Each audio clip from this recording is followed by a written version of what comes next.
I met Megan 8 years ago, at a community fundraiser of all places. I just moved to the area for work, small city, quieter than I was used to, but I was ready for a slower pace. My buddy roped me into volunteering for this local event, something about cleaning up a neighborhood park and setting up for a live music night.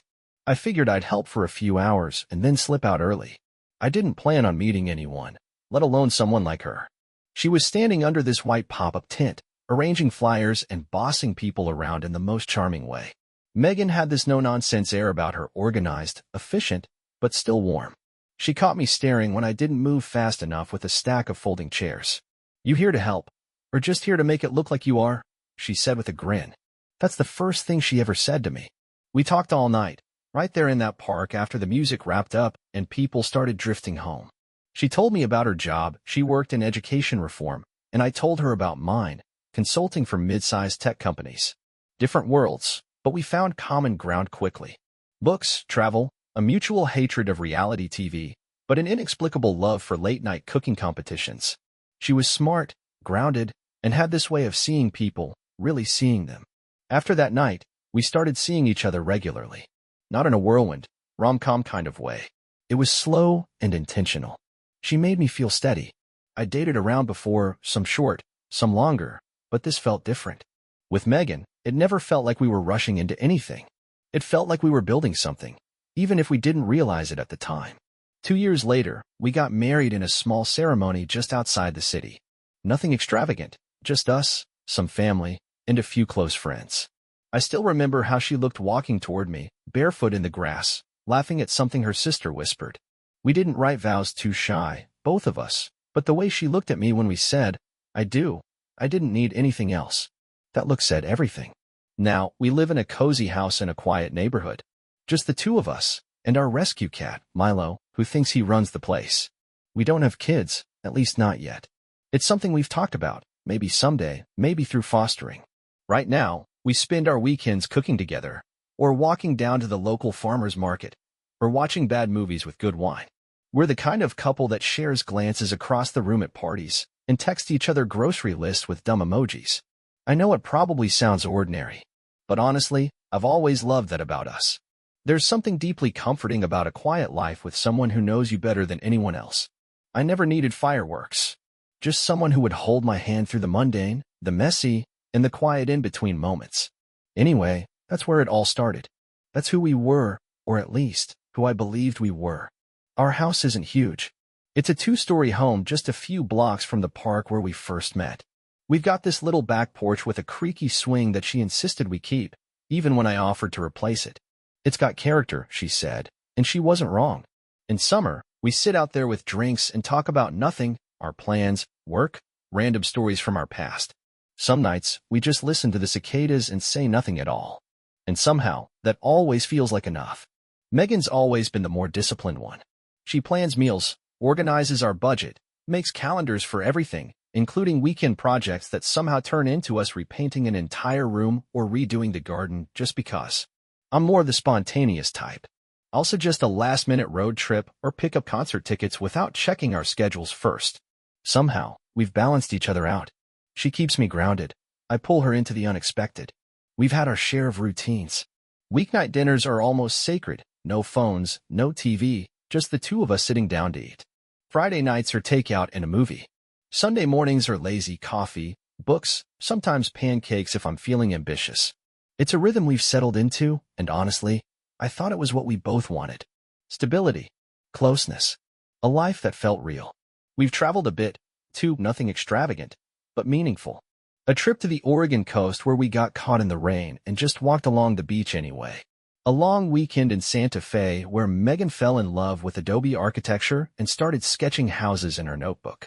We talked about taking a bigger trip, maybe Europe, but life got busy. Still, we always said we had time. She still kept an occasional contact with her ex-husband, Aaron. That wasn't something I ever had a problem with, to be honest. They didn't talk much, just polite check-ins on birthdays or the rare email when something from their old life together needed sorting out. She told me early on that they ended on civil terms, and it was nothing for me to worry about. I trusted her. Why wouldn't I? Megan's work can be intense. She's always been passionate about education and spends long hours coordinating with school boards and policymakers. Sometimes she brings it home, emails, calls, late-night planning sessions, but I always admired her dedication. She believes in what she does, and I wanted to support that in every way I could. From the outside, and even from where I stood, we looked solid. Not flashy, not picture-perfect, but real. We argued, of course, but nothing outside the norm. We always found our way back to each other. That's what love was to me. Returning to each other, even when things got hectic or messy, or just plain boring. I guess if you asked me a year ago how I thought our life was going, I'd have said good. Maybe even great. I felt proud of the life we built. The kind of life people hope for when they say, I want something that lasts. There's something about quiet love that people underestimate. The kind that doesn't need grand gestures or sweeping declarations, just presence. A hand on your back when you're washing dishes. A shared glance during a boring work party. That was the kind of love Megan and I had. Or at least, that's how it felt to me.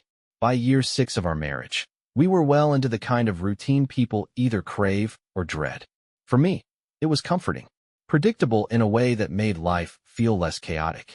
Mornings started with the smell of coffee. Megan always woke up before me, and the sound of NPR humming low from the kitchen radio. She'd be reading something on her laptop, glasses sliding down her nose, hair still in a messy bun from the night before. I never told her, but I loved her most in those quiet morning moments.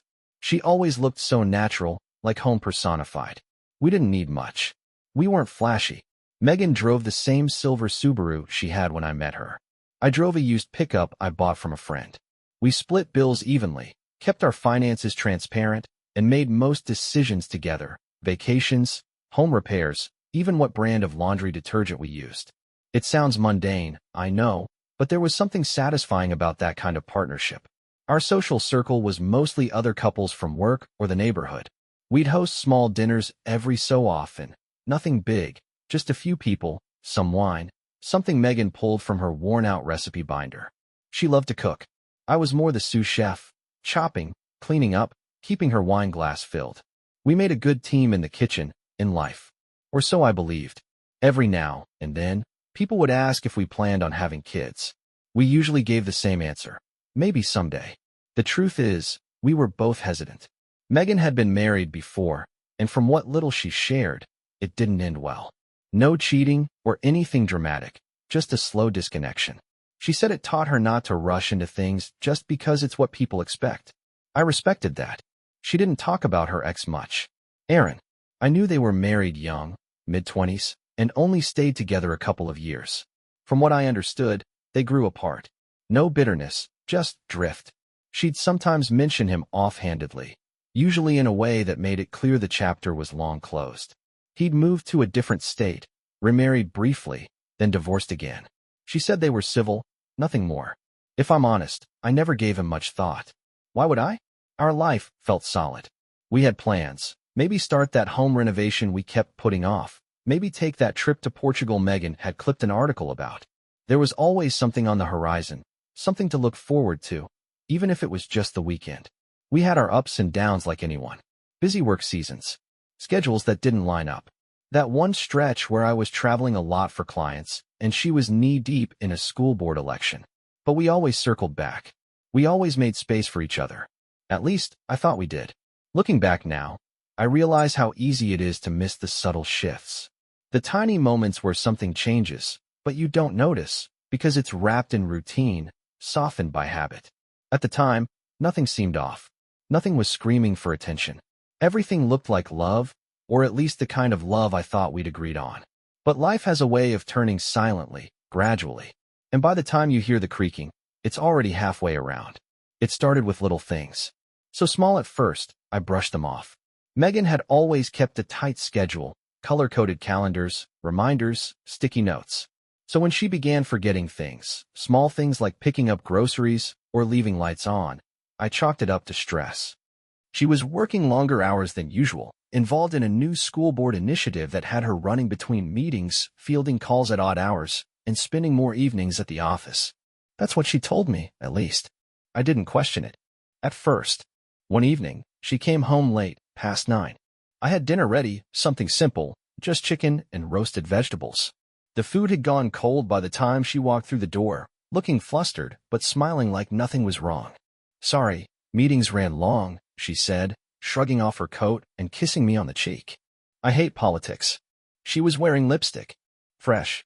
And I noticed, just for a moment, that her blouse wasn't the one she'd left the house in that morning. I probably wouldn't have even noticed if I hadn't hung her coat up earlier that day and remembered what she was wearing when she left. "Did you stop home before coming back?" I asked. She blinked, then smiled again, quick and natural. "No, I spilled coffee during lunch. Borrowed one of Lisa's extras." "You like it?" I said it looked nice. And it did. But something about the answer didn't sit right. Lisa was one of her colleagues I'd met once or twice, a no-nonsense type. Not the kind I imagined carrying a spare blouse in her car. But I didn't press. Why would I? We trusted each other. At least, I thought we did. That week, she started leaving her phone face down more often. Not unusual in itself, we'd both done that from time to time. But she'd always been pretty casual about her phone. Now it was either in her hand or tucked away. She used to leave it on the kitchen counter while she showered. Lately, it stayed in the bathroom with her. I told myself I was imagining things, that I was being paranoid. But still, I noticed. And then, there was the dream. One night, I woke up around 2 a.m. and reached for her instinctively, only to find her side of the bed empty. The bathroom light was off. No sound. I got up, half asleep, and found her downstairs in the living room, sitting on the couch with a blanket wrapped around her and her phone in her lap. "Everything okay?" I asked, rubbing my eyes. She jumped a little, clearly startled. "Yeah, just couldn't sleep." I sat beside her and looked at the phone in her hands. She locked it and set it aside, face down again. "You've been up a lot lately," I said gently. "Is something bothering you?" She shook her head and leaned into me. "Just stress. I'll be fine once this campaign is over." We sat like that for a while. Me staring at the TV that wasn't on. Her resting her head on my shoulder, too quiet. Something had shifted. I wasn't sure what. I wasn't even sure why I was thinking this way. But there was a distance creeping in, like we were still under the same roof, living the same life, but not quite in sync anymore. The rhythms we'd shared for years were starting to feel just slightly offbeat. One morning, I glanced at her phone while it buzzed on the table. Just instinct, really. Not snooping. The notification was from someone named AJ. I'd never heard the name before. The preview just said, "Same time today?" I didn't ask. Not then. But I saved the name in my head like a question mark. Same time for what? I told myself I trusted her. That we'd been through too much for me to start second-guessing her now. But the truth is, I couldn't shake the feeling that something was wrong, and that it had been wrong for longer than I realized. I couldn't stop thinking about that name. AJ. It wasn't jealousy. Not at first. It was confusion. A quiet itch at the back of my mind that wouldn't go away. Megan had always been open about her coworkers and friends. I'd heard plenty about her team at work. Lisa, Derek, Samira, but never an AJ. And if she was meeting someone regularly enough to text "same time today," wouldn't that have come up? I tried to brush it off, but the thought lingered. And once you start noticing things, you notice everything. Like how she started showering more often in the evening, even if she hadn't gone to the gym or left the house. Or how she'd started using perfume I hadn't smelled on her in years. Or how she always seemed just a little too quick to smile when I asked how her day was. A little too rehearsed. I'm not proud of what I did next. One afternoon, while she was in the shower, I opened her phone. We'd always known each other's passcodes. It had never been a thing. I told myself I was just checking. Just looking. That I'd open her messages, see something completely innocent, and be able to laugh at myself for being so suspicious. But there was no AJ in her contacts. No text thread, no recent calls. And that should have been the end of it. But I knew what I'd seen. That name had popped up clear as day on her screen. So why was it gone? That's when a thought hit me, one I didn't want to entertain but couldn't ignore. Was she deleting messages? I started to feel sick. That moment of clarity when your instincts catch up with your denial. When all the tiny oddities you've been ignoring rearrange themselves into something coherent and ugly. I didn't confront her. Not yet. I wasn't even sure what I'd accuse her of. Nothing concrete. Just a hunch and a name. But the idea began to live with me. At work, I caught myself zoning out during meetings, replaying things she'd said or hadn't said. I started coming home a little earlier than usual, just to see if she was really where she said she'd be. Once or twice, I called her during the day just to say hi and hear her voice. It always sounded cheerful, but something felt off. Like the warmth was still there, but coming through a filter. I began to feel like a stranger in my own house. One night, we were watching a movie, something mindless, something we'd seen before, and she got up to grab something from the kitchen. Her phone lit up beside me. AJ again. No message preview this time. Just the name. I didn't touch it. I didn't have to. When she came back, she noticed it, too. She grabbed the phone, glanced at the screen, and placed it face down again with a smile that didn't quite reach her eyes. I wanted to ask. God, I wanted to ask right then and there. But I didn't.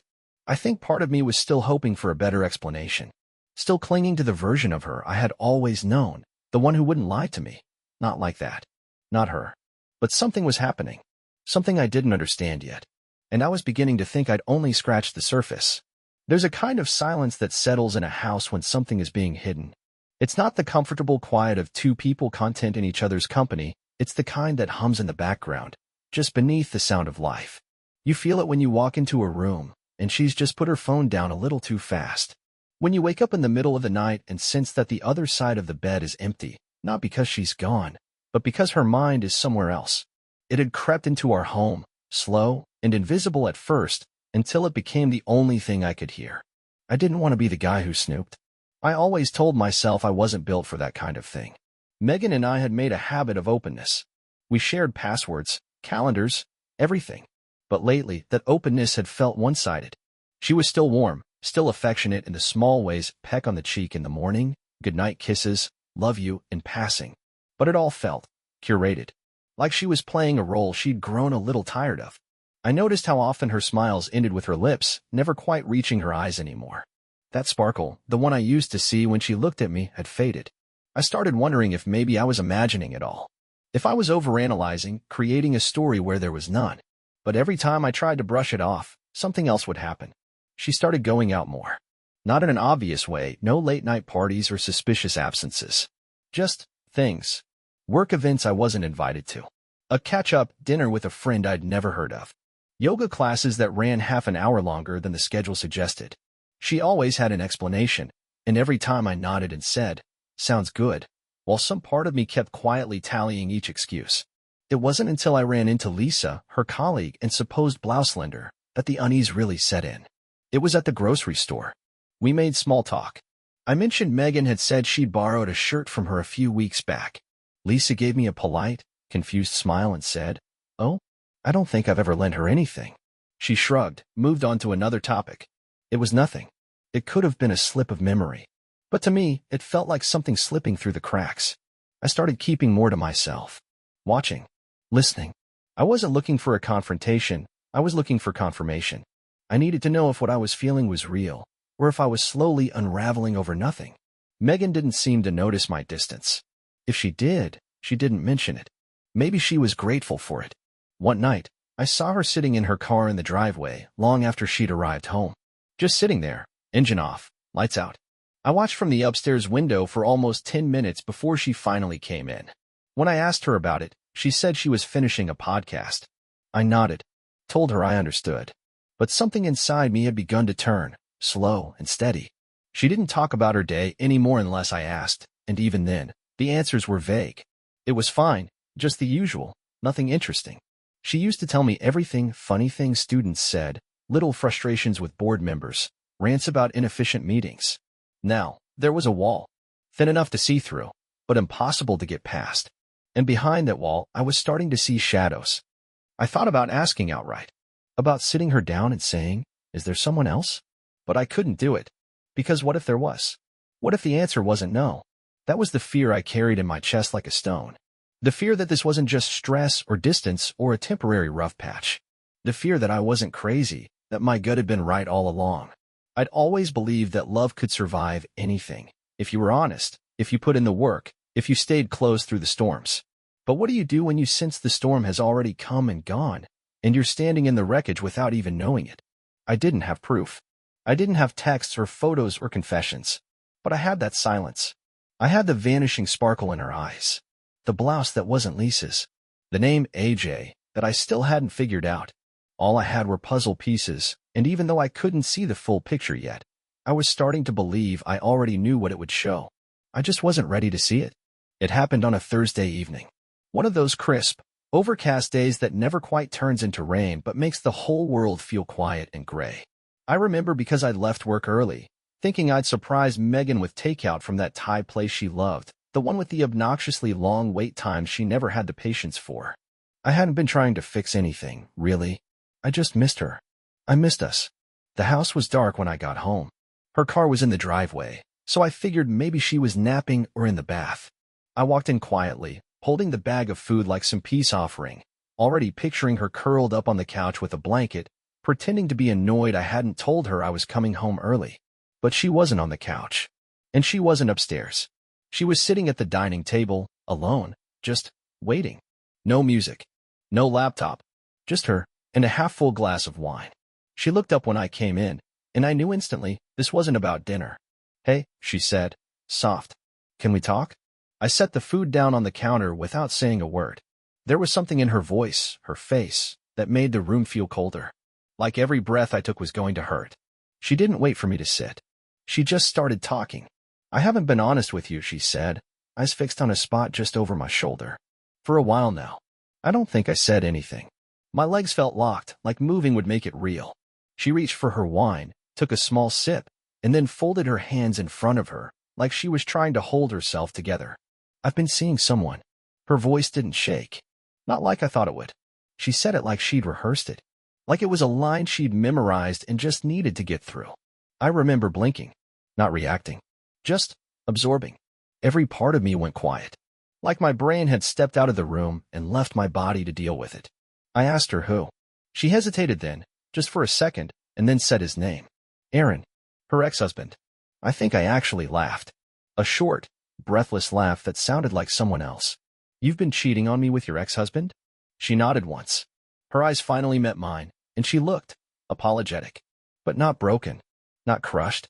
There was no begging, no tears. Just that same calm, practiced sadness.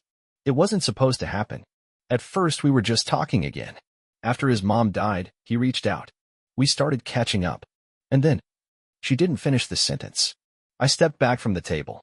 My hands were cold and shaking, and I didn't know if I was going to scream or throw something or just collapse into the floor. But I didn't do any of that. I stood there, quiet, still. "How long?" I asked. She looked down. "Almost a year." "A year." I couldn't speak. I think I forgot how. She stood up, slowly, like she knew her next words would hit even harder. "I'm moving in with him." There it was. The gut punch. The final nail. She said she'd already packed some things. That she wasn't leaving tonight, but soon. That it was the right thing to do. I asked her when she made that decision. She said it had been building for a while. That she tried to ignore it. That she didn't want to hurt me, but couldn't lie anymore. I asked her if she still loved me. She didn't answer. Not really. Just stood there, like she was waiting for permission to leave. And maybe I gave it to her. I don't even remember what I said after that. She went upstairs. I heard drawers opening and zippers pulling. I stayed in the kitchen, staring at the food I brought home, going cold on the counter. I kept thinking, how do you compete with someone who already had her heart once? Maybe I never stood a chance. I didn't sleep that night. Not even a little. I lay in the bed she'd just walked out of, staring at the ceiling, replaying everything. Her voice. The way she looked when she said his name. The calm, almost indifferent tone she used when telling me our life was over. Not even a hint of guilt. Just resolution. Like she'd already grieved it weeks ago and was now delivering the final draft of a story she'd already rewritten. And me? I was still in chapter 1, flipping through pages trying to figure out how the hell this happened. The thing is, I wasn't just heartbroken. I was furious. It started slow, like smoke in the back of my throat, and by morning it had become something else entirely. I wasn't just mourning my wife. I was realizing the woman I'd loved didn't even exist anymore. Maybe hadn't for a long time. Maybe she never did. A year. A full year she let me love her, touch her, sleep next to her, while lying to my face. While feeding me bits of warmth and routine so I wouldn't notice how cold she'd become underneath. And him? Her ex-husband? That was the part that got under my skin more than anything. She went back to the man she once said was a mistake. The one she claimed she'd outgrown. I could feel the humiliation sinking into me like poison. I wasn't just being cheated on. I was being replaced by a man she'd already left once before. Like I was some placeholder for a story she always meant to return to. She packed her bags the next day. Calm. Quiet. She didn't cry. I didn't speak. She moved through the house like a guest, like someone collecting the last of her things from a hotel room. I watched her fold her clothes, tuck in her favorite sweater, unplug her chargers like it was just another business trip. And then she left. No big scene. No last-minute apology. No, I'll always love you. Just, I'll send you my new address when I'm settled. Like it was a new apartment. Like she wasn't walking out of a marriage. I stood at the front window and watched her car pull away. No part of me wanted to stop her. No part of me believed a single word she'd ever said to me anymore. That night, I walked through the house in silence, touching things like they were unfamiliar. Her empty side of the closet. The coffee mug she always used still drying on the rack. A half-used bottle of shampoo in the shower. All these quiet remnants of someone who'd already checked out months ago. And that's when something inside me shifted. I'd spent the last few weeks in limbo, doubting myself, second-guessing every gut feeling I had. I gave her room. I gave her grace. I gave her everything. And in return, she lied. She planned. She orchestrated this whole second life behind my back. With her ex-husband, no less. So no, she doesn't get to walk away clean. She doesn't get to keep pretending she's the responsible one. The grown-up. The victim of an unhappy marriage she just happened to outgrow. No, she betrayed me in the most calculated way possible. And now she's going to see a side of me she's never met before. Not the quiet, dependable husband. Not the one who gives the benefit of the doubt. From now on, I play for me. She made her choice. Now it's my turn. By the third day after she left, the silence in the house had settled into something sharp. Not the empty kind that wraps around you when someone dies, but the kind that pokes and reminds you every few minutes that someone chose to walk away. Chose someone else. Chose him. And worse. Thought they could do it cleanly, like I'd just quietly fade into the background. But I wasn't fading. I was watching. I was thinking. And I was done sitting in the ashes of a life someone else had burned. The first thing I did was call my bank. Calmly. Like I was asking about interest rates. I had 3 joint accounts with Megan, 2 checking, 1 savings. She'd never cared much about the money stuff. Always trusted me to handle it. And to be honest, I used to appreciate that. But now I saw it for what it really was. Another part of our life she took for granted, assuming I'd always play the role I was cast in. I didn't close the accounts. Not yet. That would be too obvious. Instead, I transferred the entire balance, every last cent, into a private account in my name. Clean, silent, irreversible. Then I went through the credit cards. 4 of them. 3 in my name with her as an authorized user. The 4th was a shared one, opened early in our marriage. One by one, I removed her access, revoked the cards, reset the online logins, and locked the accounts. It wasn't out of pettiness. It was survival. She thought she could leave and still have the scaffolding of the life I built. The convenience of me footing the bills while she played house with her ex-husband. She probably thought she had time to figure things out, to land on her feet while I stayed stunned and broken. But I wasn't stunned anymore. I was furious, focused, and I was done funding her betrayal. The final step came 2 days later when she showed up unannounced. It was late afternoon. I'd just gotten back from the gym, dripping sweat, headphones still in. I heard the knock before I saw her face through the window, calm, composed, dressed in some neutral, soft-looking outfit like she was trying to sell me peace. I didn't move. Just stood in the hallway, watching her try the door, then knock again, a little firmer this time. "Daniel," she called. "Can we talk?" I didn't answer. She waited. She knocked a 3rd time. Then, just like I'd imagined it in my head so many times, I turned and walked away, slow, deliberate. Left her standing out there with whatever speech she'd practiced in the car. Maybe she wanted to apologize. Maybe she wanted to be adults and discuss logistics. Maybe things with Aaron weren't going so smoothly and she thought she could ease her way back into my good graces. I didn't care. She'd made her decision when she lied. When she crept around behind my back for a year, pretending nothing had changed. When she sat across from me at dinner, smiling, while plotting an exit strategy that left me empty and humiliated. Now it was her turn to feel that emptiness. A few minutes later, I got a text.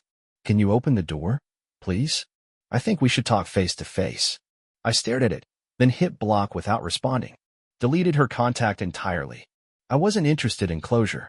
I wasn't interested in hearing her say she didn't mean to hurt me, that it just happened.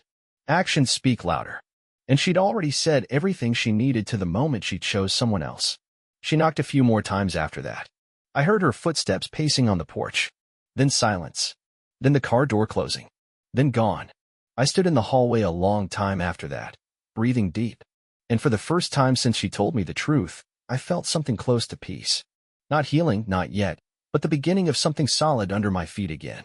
She thought I'd be her safety net. She didn't realize I was the floor beneath her the whole time. And now? I'm pulling it out from under her. The next few days unfolded like the closing credits of a film you didn't want to watch but couldn't turn off. Quiet moments punctuated by unexpected aftershocks. I blocked her number, but that didn't stop the attempts. She reached out through email, then through a mutual friend, Chris, a guy I used to grab beers with occasionally who apparently still kept in touch with her. He messaged me something like, "Hey man, Megan just wants to talk. Says it's important. Can you call her?" I didn't reply. I didn't need to hear anything more from her.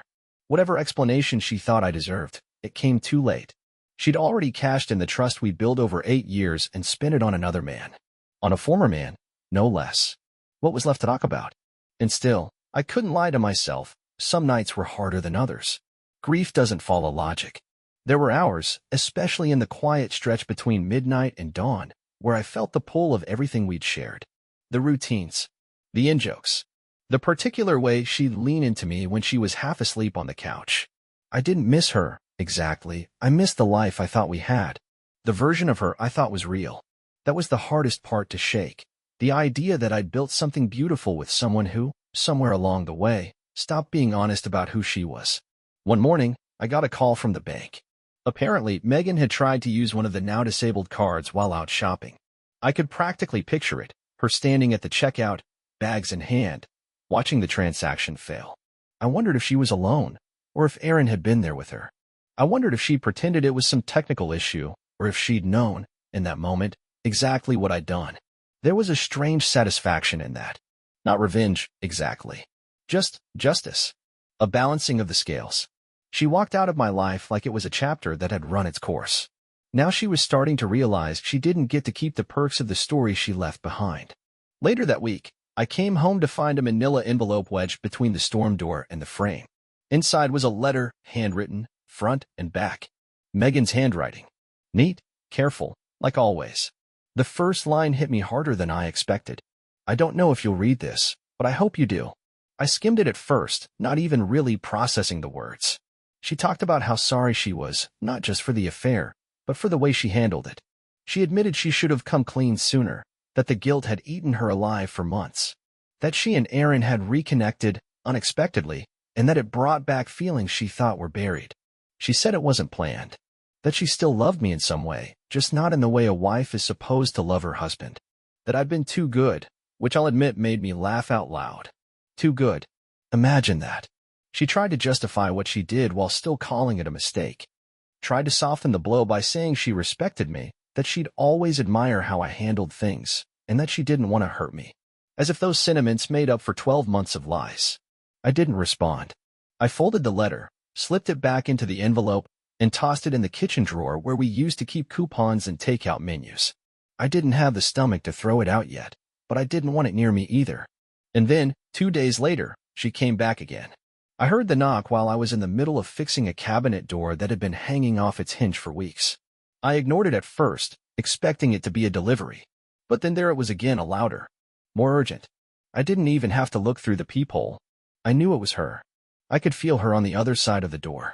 "Daniel," she said, voice low, barely above a whisper. "Please. I just want to talk. I'm not here to fight. I promise." I leaned against the wall inside the hallway, barely breathing, listening. "I made a mistake.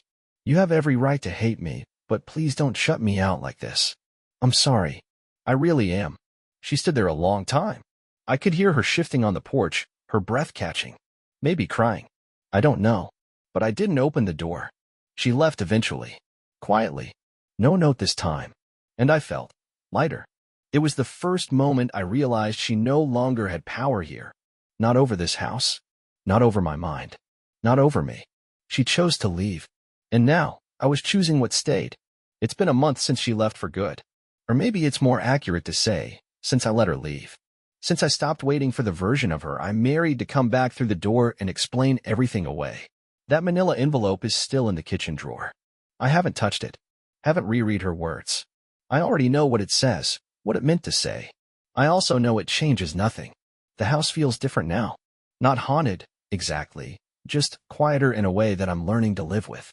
I moved a few things around. Got rid of the couch we picked out together. Repainted the office. Took her photos off the hallway wall, not out of bitterness, but because I needed to see who I was without her. I needed to reclaim the space. There are still small pieces of her tucked into the corners. A scarf she forgot in the laundry room. A book on the shelf I never read. But they don't hit me the way they used to. They're just things now. Artifacts of a life that feels like it belonged to someone else. I haven't heard from her since the last time she knocked. Maybe she got the message. Maybe Aaron finally gave her the reality check she needed. Or maybe she's still out there rewriting the story in her head, casting herself as the victim who didn't mean to hurt anyone. Doesn't really matter anymore. That part of the story isn't mine to follow. I've been walking more. Just around the neighborhood at first, then through the trails near the lake. Something about putting one foot in front of the other, breathing cold air, and letting my thoughts untangle as I go, it's helped. I still think about her. Of course I do. You don't just turn off 8 years of your life. But I think about her differently now. Less like someone I lost, more like someone I never really had in the first place. I still don't understand how she did it, how she kept it up for so long. The lies, the little smiles, the dinners, the shared bed. But I've stopped trying to make sense of it. That way lies madness. She made her choices. I made mine. I kept my vows. I showed up. I loved her honestly, deeply, stupidly. That's who I was. And I can live with that. What I couldn't live with was continuing to build a life on something already rotting underneath. There's no perfect justice in all of this. No clean bow tied around the ending. But there is something satisfying about knowing I didn't let her walk away from the wreckage untouched. She thought I'd be waiting in the rubble, wondering what I did wrong. Instead, she found locked doors and empty bank accounts. She found out I don't stay broken. A few friends have started asking if I'm ready to date again. I'm not. Not yet. Maybe not for a while. I'm still trying to learn how to be me again. Not part of a pair. Not someone's husband. Just Daniel. But for the first time in months, I'm not waking up with dread in my chest. I make my own breakfast. I work. I walk. I sleep. I breathe. That's where it starts. She took a lot from me. Time. Trust. The version of the future I thought we'd have. But here's what she didn't take. My ability to rebuild. My right to peace. My self-respect. So no, I didn't get the ending I thought I would. But maybe that's the point. Some people walk out of your life without warning. Others carve a door in your back and slip through it while you're asleep. Either way, you wake up different. But you do wake up. And eventually, you stand. And once you're standing, you don't need them anymore. You just start walking.